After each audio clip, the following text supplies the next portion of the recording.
Dadala akong Tupperware, tapos take out ako. Kung pwede ko raw dalhin agad. Ano ba naman tayo para tumanggi? Napakahirap maghanap nitong watch na to. Grabe, ginabi na tayo. Gutom na yung hapon. So yun guys, another episode of Everything Luxury na naman tayo, no? So ngayong araw guys, nakatambay lang kami nito ni Seth, nagkakape lang kami kanina, tapos may tumawag sa akin na client. Boss, available pa ba yung Wimbledon? Sabi ko, yes bossing, available pa naman. Hindi, ang makulit dun men, sabi niya, kung pwede ko raw dalhin agad. Ano ba naman tayo para tumanggi, diba? So ito, di-deliver natin to guys, oh. Pero bago yun guys, siyempre mag-change outfit muna tayo. So ito, regalo sa atin ng kaibigan natin, Brother Abon Weng. Ayun, no, Secret Fresh. Bo, babawi ako sa birthday mo. Dadala akong Tupperware, tapos take out ako. So yun guys, biyahe na tayo, punta tayong Caloocan. Medyo malayo yung bagayin natin. So tara, let's go.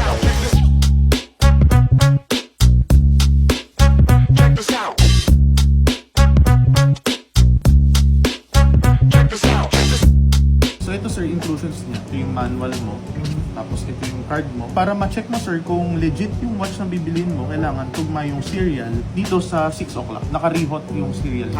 Pwede mo na sukatin sir ha. Okay guys, we just sold this napakagandang watch. Itong Datejust 41mm na Wimbledon. Ay, di man lang tumagal. Mamimiss ko tong relo na to. So yun, na-sold natin guys sir. So ito, hindi lang natin pwede ipakita yung transaction. Sayang, oh. Kukulitan pa naman kami ni sir. So yun, anyway, at least na-sold na natin sa kanya. Napakaganda na watch. And same time, napakahirap maghanap nitong watch na to. Pero nasaktuhan lang na meron tayo talaga. So yun guys, done deal. Yan. So yun guys, finally, nakabalik tayo dito sa Molito.